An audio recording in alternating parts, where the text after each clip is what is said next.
Explore the universe کے ناظرین، solar system series کے تھرڈ پارٹ میں ہم نے آپ کو وینس کے بارے میں تفصیلاً بتایا۔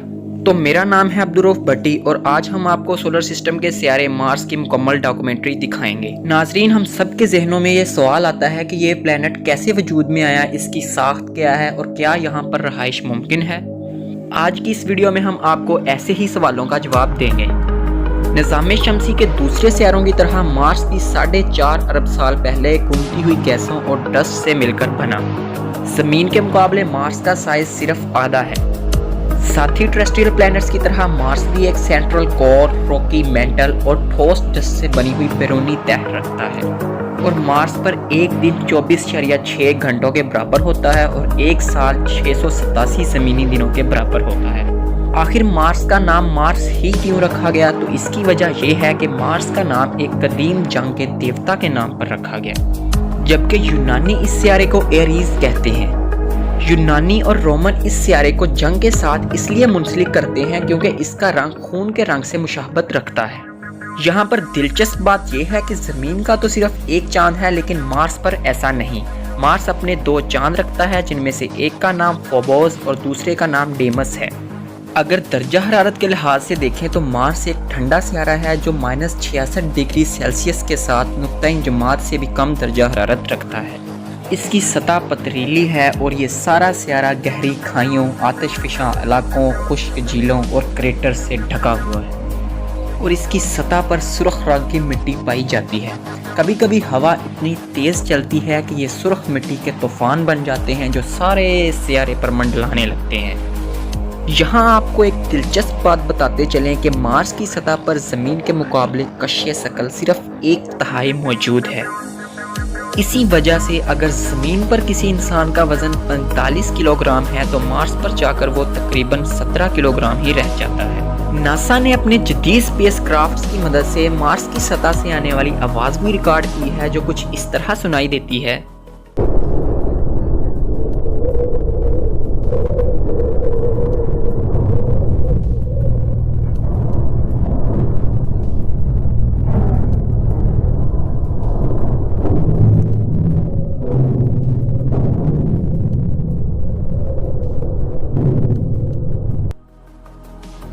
یہاں پر ایٹماسفیئر کی بات کرتے چلیں تو مارس کا ایٹماسفیئر اگر زمین کے مقابلے میں دیکھا جائے تو بہت ہی زیادہ تھنر ہوتا ہے۔ اس کی فضا میں 95% کاربن ڈائی آکسائڈ اور 1% آکسیجن پائی جاتی ہے، جو تقریباً سانس لینے کے قابل نہیں ہے۔ ناظرین، یہ سیارہ ایک ایسا سیارہ ہے جو آنے والے وقتوں میں زمین کے متبادل دیکھا جا سکتا ہے۔ ناسا نے 1965 میں اپنے روبوٹک اسپیس کرافٹ میرینر 4 سے مارس کی نزدیک سے تصاویر لی۔ اس کے علاوہ وائکنگ 1 اور وائکنگ 2 ناسا کے 2 ایسے اسپیس کرافٹ تھے جو پہلی دفعہ مارس کی سطح پر اترے اور اہم چیزیں اکٹھے کی۔ اس کے بعد ناسا کے ہی کئی اسپیس کرافٹ اس کی سطح پر اترے اور بہت سی اہم معلومات اکٹھے کی۔ سائنسدان اس کھوج میں لگے ہوئے ہیں کہ آیا مارس کی سطح پر پانی ہے یا نہیں۔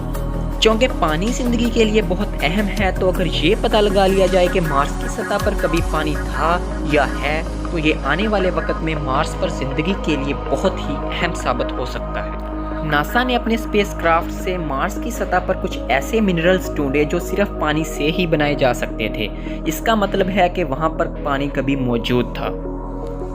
ناسا کا ایک مشن ہے کہ 2030 تک انسانوں کو مارس کی سطح پر پہنچایا جائے، لیکن انسانوں سے پہلے وہاں پر روبوٹس کو بھیجا جائے گا جو وہاں کا ایٹماسفیئر اس طرح کا بنانے کی کوشش کریں گے کہ انسانوں کے لیے آسانی رہے۔ ناسا کے علاوہ اسپیس ایکس بھی اپنا ایک مشن 2024 تک مارس کی سطح پر لے کے جائے گا، اور اسپیس ایکس کے مالک ایلن مسک پر امید ہیں کہ 2026 تک ہم انسانوں کو مارس کی سطح پر لے جائیں گے۔ اگر وہاں پر جا کر زندگی ڈھونڈ لی گئی تو اس سولر سسٹم میں زندگی کی نئی امیدیں جاگ سکتی ہیں۔